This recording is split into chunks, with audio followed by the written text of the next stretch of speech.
Welcome to our channel tech thrust. देखेंगे हम Lucent series में हम देखेंगे मगध राज का उत्कर्ष।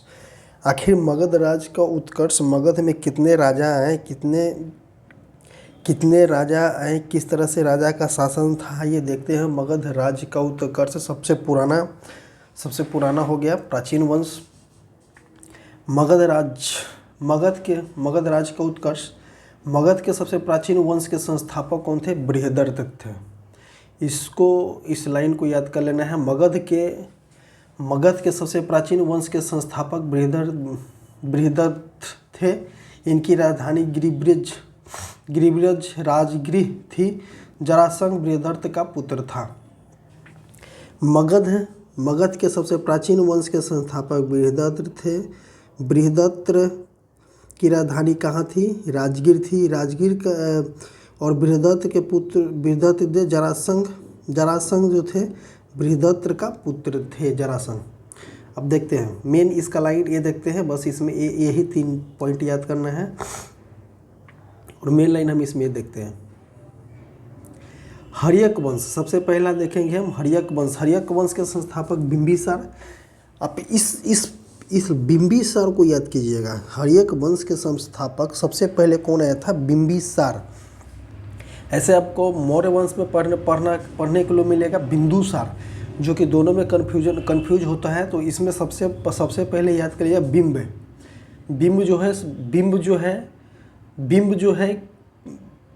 जो है महल में पहले नींव दिया जाता है, इसीलिए इसको सबसे पहले याद कीजिएगा बिंबिसार।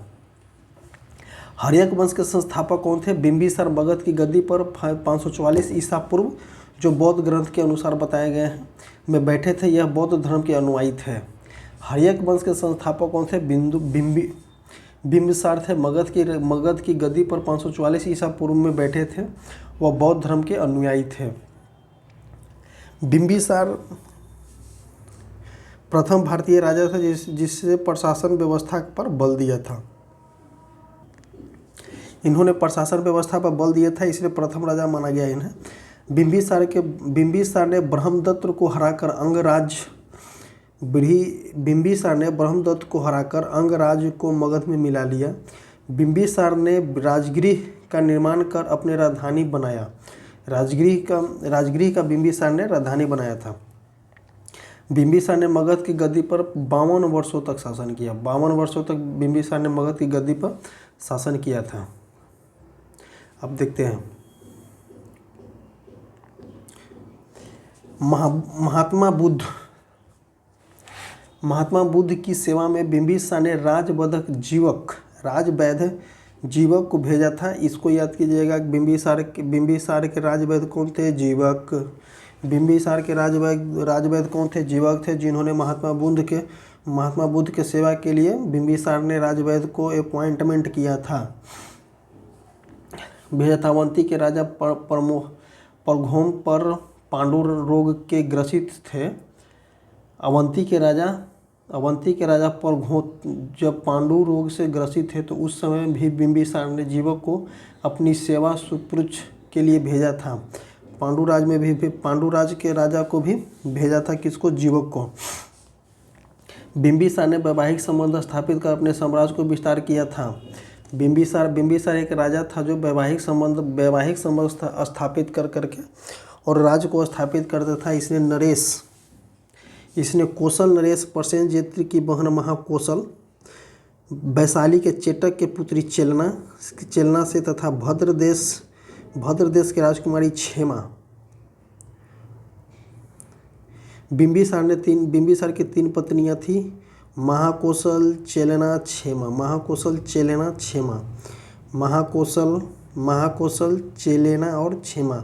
बिंबिसार की हत्या उसके पुत्र अजातशत्रु ने कर दी और वह 493 ईसा पूर्व में मगध की गद्दी पर बैठा और इसका उपनाम क्या था? कुनिक। वह प्रारंभ में जैन धर्म का अनुयायी था। अब देखते हैं क्या? अजातशत्रु 32 वर्षों तक शासन किया था और इसका बाप जो था बिंबिसार कितना 52 वर्षों तक शासन किया था। अजातशत्रु 32 वर्ष तक 32 वर्षों तक शासन किया था। अजातशत्रु के सुयोग्य मंत्री का नाम वर्षकार था। इसी की सहायता से अजातशत्रु ने वैशाली पर विजय प्राप्त किया।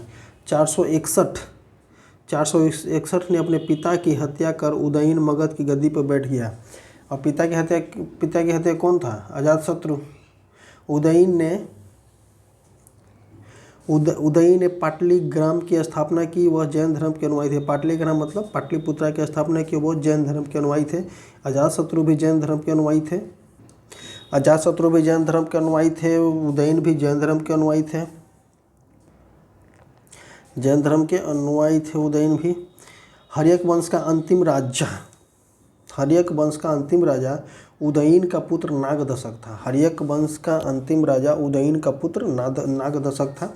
नागदशक को उसकी अमात्य शिशुनाग ने 412 ईस्वी पूर्व में अपदस्थ करके मगध पर शिशुनाग वंश की स्थापना किया था।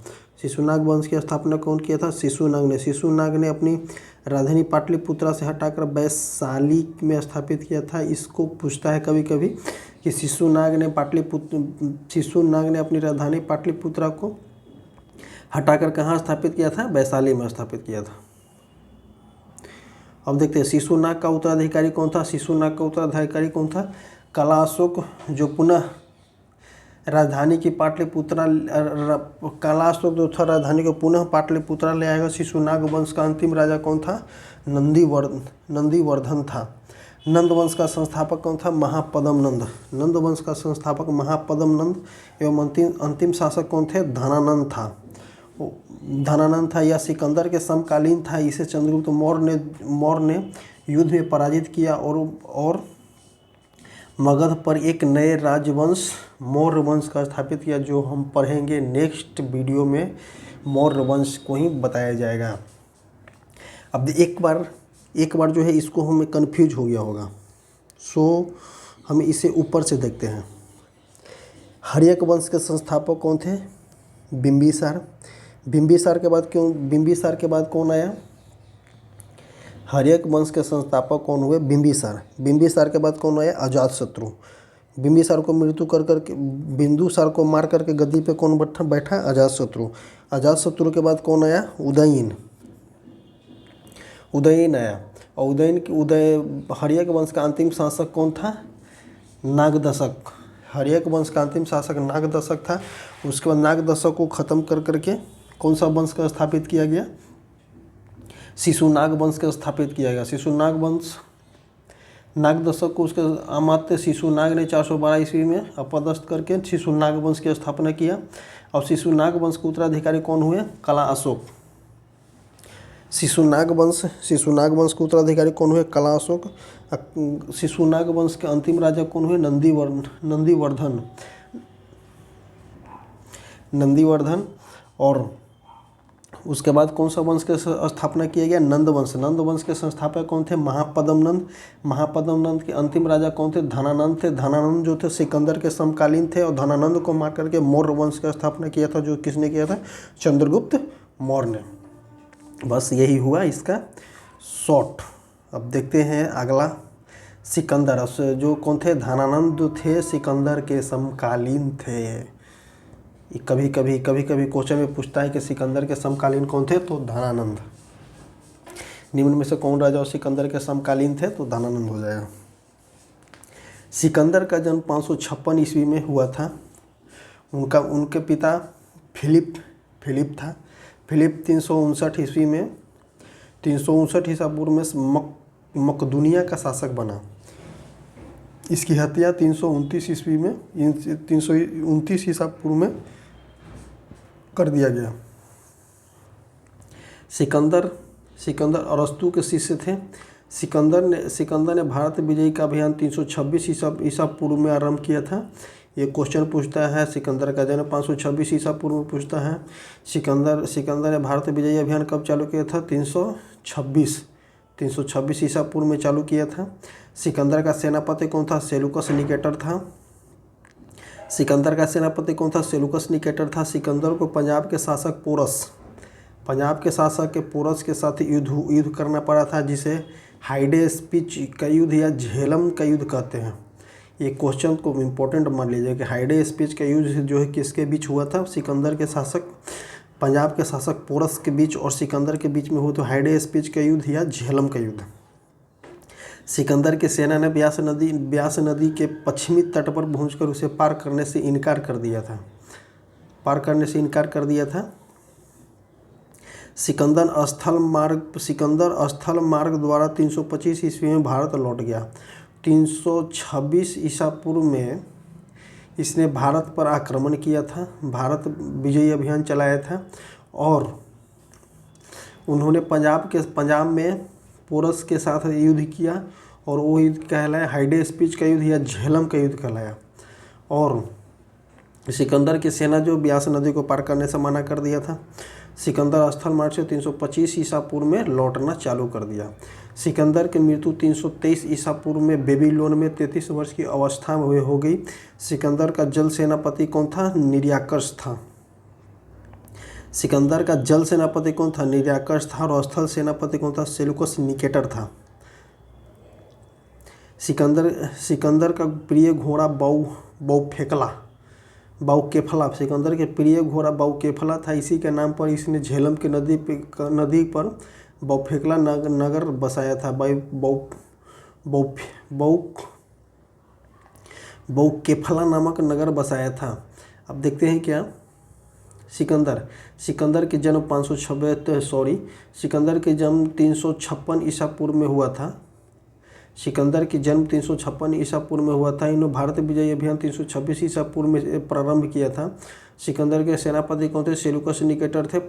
सिकंदर को पंजाब के शासक पोरस के साथ युद्ध करना पड़ा, जिसे हाइडे स्पीच का युद्ध या झेलम का युद्ध कहा गया। हाइडे स्पीच का युद्ध या झेलम का युद्ध कहा गया। झेलम का युद्ध कहा गया। 325 ईसा पूर्व में सिकंदर भारत से लौट गया। लौटने के बाद 33 वर्ष की अवस्था में 323 ईसा पूर्व बेबीलोन में 33 वर्ष की अवस्था में सिकंदर की मृत्यु हो जाती है। सिकंदर का जल सेनापति कौन था? निर्याकस था। स्थल सेनापति कौन था? सेलुकस निकेटर था। सिकंदर का प्रिय घोड़ा बाउकेफला था। इसी के नाम पर इसने झेलम के तट पर बाउकेफला नामक नगर बसाया था। इसी के अनुसार मगध राज्य का उत्कर्ष समाप्त नहीं होता है। मगध राज्य का उत्कर्ष स्टार्ट हो गया है और सिकंदर तक आ गया। सिकंदर के बाद अगला वीडियो में देखेंगे मौर्य साम्राज्य, जो कि बहुत लंबा होने वाला है मौर्य साम्राज्य। इसी तरह से एनसीईआरटी सीरीज को देखते रहें और इस वीडियो को देखने से आपको बहुत ही बेनिफिट मिलेगा। आई होप सो आप इस वीडियो को देखें और हमें फीडबैक दें कि किस तरह से सुधार करना है या क्या करना है। हमारा फीडबैक कमेंट बॉक्स में दें और हमारा टेलीग्राम चैनल से जुड़ जाएं, जो कमेंट बॉक्स में पिन किया हुआ है और डिस्क्रिप्शन बॉक्स में है। So thank you so much. Bye bye. जय हिंद।